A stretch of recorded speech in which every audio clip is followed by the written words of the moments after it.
Boo wham bam, thank you ma'am, it's your boy Toxeyboyo, and I'm back with another death battle reaction. Today we're doing Dante, the son of Sparta from Devil May Cry versus Clive Rosfield from Final Fantasy 16. If I'm being completely 100% honest with you, I can't say that I 100% see the philosophy behind that matchup. I mean, I think people have been asking about like Dante versus Kratos for a few years. And like, this is Dante's second fight. He fought Bayonetta in the past. That makes sense. Clive, I just don't see it. I mean, like, he's got his own version of Devil Trigger, I guess. He's a dominant. That's cool, I guess. In my mind, I just don't think that, like, there's enough connective tissue between those two characters. But, let's go ahead and get my biases out of the way first. DraftKings. Anyway, I am a massive Devil May Cry fan.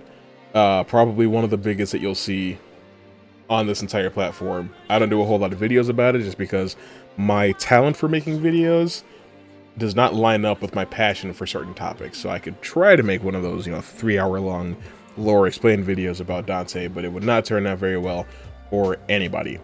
So yeah, I am probably gonna back Dante in this. I played Final Fantasy 16 for about 20 hours. I got bored, if I'm being completely honest. I don't like open world Final Fantasy. Like 7 is as open world as I can take. Like when you get beyond that, like when you get to like Final Fantasy 15 levels of open world, I can't take it anymore. So I got really bored playing FF16 and never finished it. I only got like 2 of the powers. So even when they added Clive to Tekken 8 in 2024, some of the stuff he was doing in his moveset I didn't even recognize. I didn't know what he was doing. But yeah.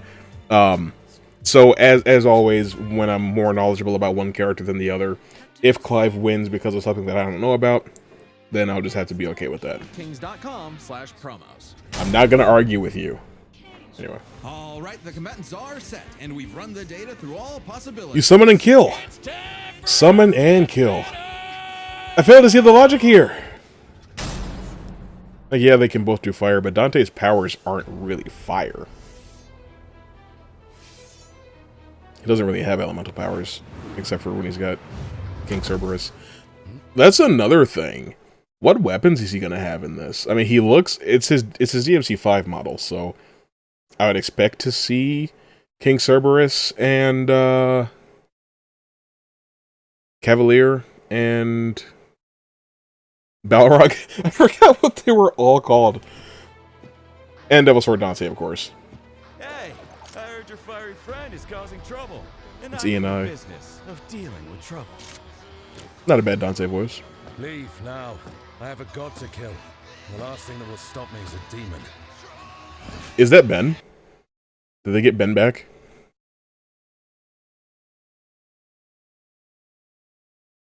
No. Okay.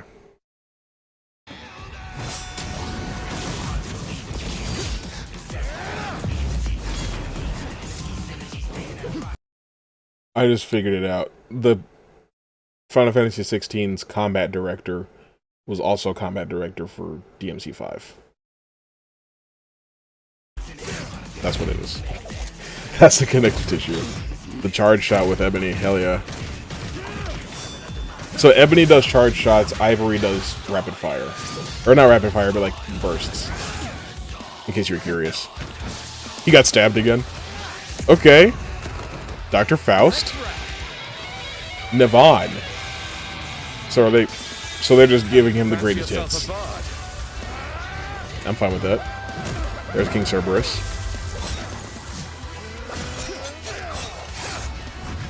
Fuck yeah. King Cerberus is such a good weapon, dude. It's my favorite weapon to use against Virgil. That's Coyote. Yeah, I never even got the lightning powers. So do you get them from Sid at some point in FF16?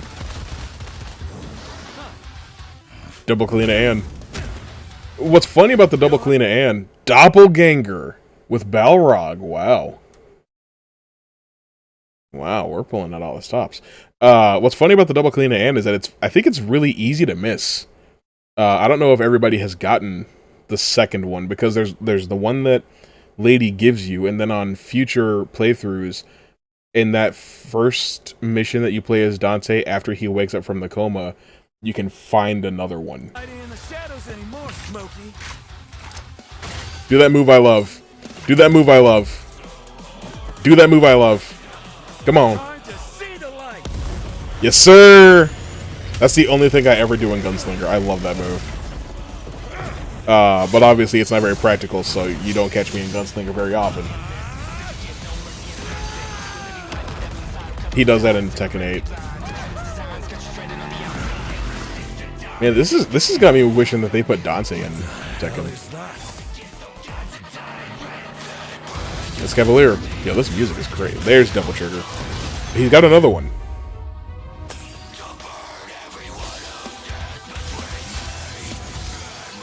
Fuck yeah. Is Dante's style meter going up? Because I changed his things.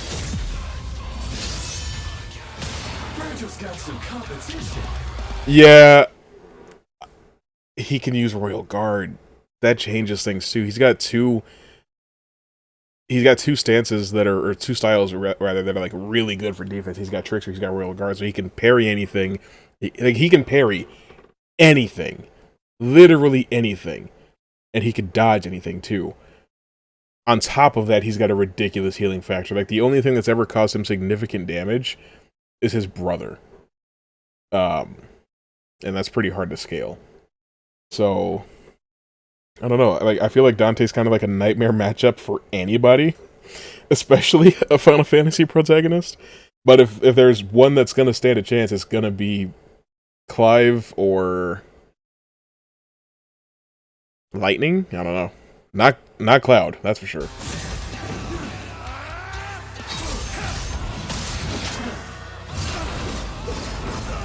Yeah. Is he using Stinger? Still holding out on me?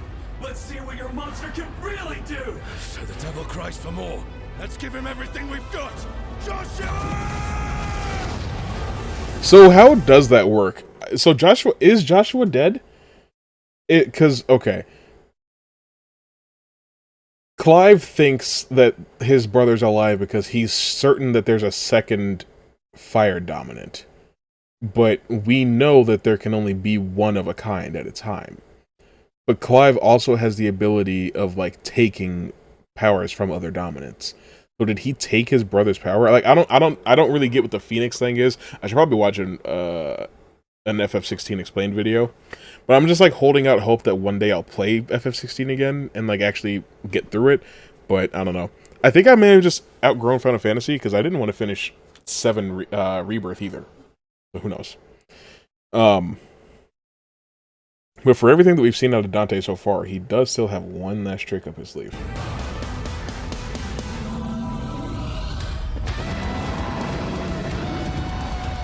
Is that Ifrit? Is that what his name is? There it is!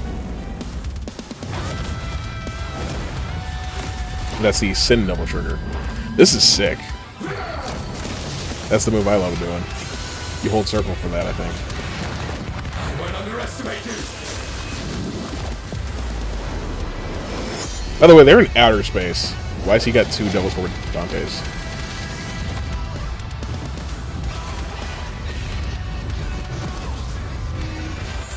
This is sick. At this point, I don't care if Dante loses. I'm pretty sure he'd beat Bayonetta.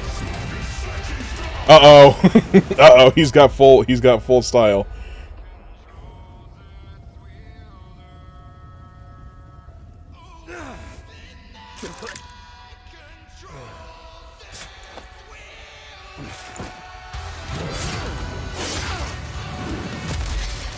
Please. Just once. I need more. It's been a bash, Smokey. Jackpot! I need Ifrit! Uh-oh.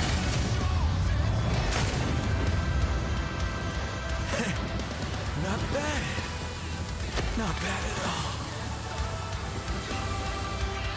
After a fight like this, God will be nothing. Fair enough. KO! Okay, that was a whole nother level of close, but I think we got the point. This was not an easy call to make. Dante and Clive matched each other so closely. But if I wanted to be a stickler, I could be like, well, if Clive gets one last burst, why doesn't Dante? You know, because technically, like, obviously if he's got Devil Sword Dante, he doesn't have Devil Sword Sparta or Rebellion. But what doesn't he do, you know, what's it called? It's not drive. Is it called round trip, where he throws it? If he's gonna do round trip, why doesn't he use Trickster and, like, teleport to him and, like, hit him with an uppercut from Balrog or something? Like, I get that he's tired, but Dante's got a lot of stamina, and he does still have other options. And if we're gonna treat him like he's being played by a good Devil May Cry player, I don't know. Like, he could have used Dr. Faust. He could have. I don't know. I feel like there were other options other than just throwing the sword and standing there. But I'm not gonna get my panties in a twist over It it. was hard finding a definitive advantage either had. This is best explained through 3 categories, starting with stats. Both Dante and Clive could easily beat up universe-busting threats. Mundus and Ultimalius could create universes at a whim, and Dante and Clive defeated them sans their own super forms. Dante and Clive Yeah, could both sure. consistently intercept lasers at faster-than-light speeds. And Dante could Sure. always amp up with demon juice to Mundus and Ultima warping universes require demonic energy and magic respectively, again implying a match in speed.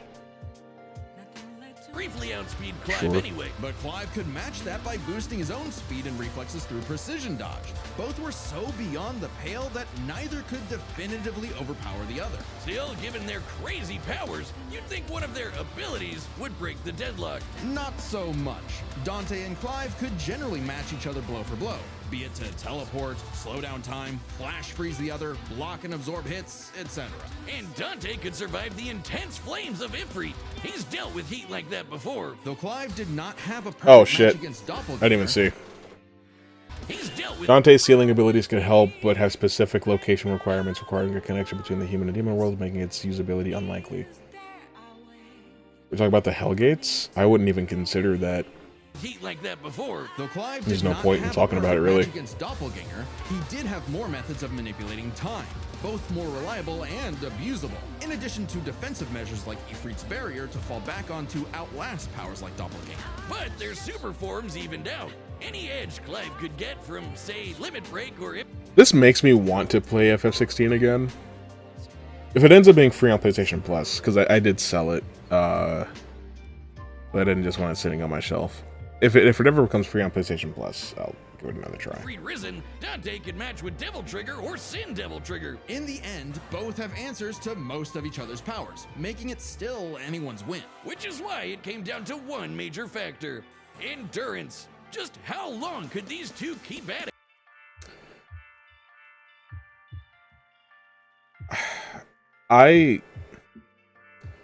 I've always imagined that Dante has pretty much endless endurance, at least as a young man. In his Devil May Cry 5 form, he gets tired because the human half of him is catching up, I guess. But like, you know, DMC 3 to 4 era, I would assume that he doesn't really fatigue. But I don't know. While Dante's super forms could undoubtedly keep up with Clive's, there is an emphasis in story and gameplay that they expend a lot of demonic energy. The longest Dante has battled in Devil Trigger against someone his equal is about 6 minutes, and abilities like Doppelganger, Quicksilver, and Sin Dante's Devil Trigger may be above the 6-minute time limit by Devil May Cry 5, but not Sin Devil Trigger, which only lasts a few minutes. Moves like Judgment instantly revert Dante to base form. Sure. I was just more talking about like just regular fighting. Like I think he and Virgil could fight forever if they needed to. Devil Trigger burn through it even faster. Clive's time in Ifrit Risen isn't limitless either, but it can last longer, fighting for tens of minutes if necessary. But given how close this match is, it's vital. If Ifrit Risen catches Dante outside of Devil Trigger, it's over. I know what you're thinking. Dante's crazy tough. His healing factor's way better than Clive's. Clive can regen lost limbs, sure, but Dante can heal from getting reduced to a puddle. Couldn't he just tank Ifrit's attacks? Well, yes, but also no. This is where context is everything. While no doubt impressive, Dante's healing has been overcome in the past because it is tied to how much energy he has. Less demonic energy means a less potent healing factor. Like when he got knocked out for a month straight by Urizen. A hero is out of action for a whole month following his ass kicking at the hands of the Demon King, but for some reason Clive was pumping him full of demonic power the whole time. That's fair. Only surviving thanks to a constant source of demon blood. Hell, overtaxing demon regen is how Dante killed Virgil. After his defeat at Devil May Cry, Virgil's regeneration took years to complete. Throughout Devil May Cry 5, V would decay without constant use of demonic energy. The more he used it to regenerate, the harder it was for him to heal over time. In the first place, even if we assume Dante could get a second wind, it's always possible Clive could get one too, becoming even stronger from pure willpower, just like when he fought Ultimalius. So, for as tough and persistent as Dante was, Clive was able to endure just that much more to get the final edge. The devil was in the details, but Clive's victory is no fantasy. The winner is Clive Rosfield. Sure. Next time on Death. I'll get around to this one at some point. Yeah, sure. Like I said, I never finished FF16. It looks like it gets really fun, but for the time that I spent playing it, it was really not. But who do you think wins in absence of what we just saw here between Dante and Clive Rosfield? I mean, obviously I'm a Dante fan, so I would have liked for him to win, but like I always say, I'm not gonna let my personal bias influence what I do or don't know about a character. With all that being said, well, or you know what? What would you rather be announced next? Devil May Cry 6 or Final Fantasy 17? There was about 8 years between 15 and 16, so we've got plenty of time, but it's been 7 years since Devil May Cry 5 came out, so I would like to hear something about DMC 6 or a remake of the first game, or something like that sometime soon. All that being said, I'll see you later.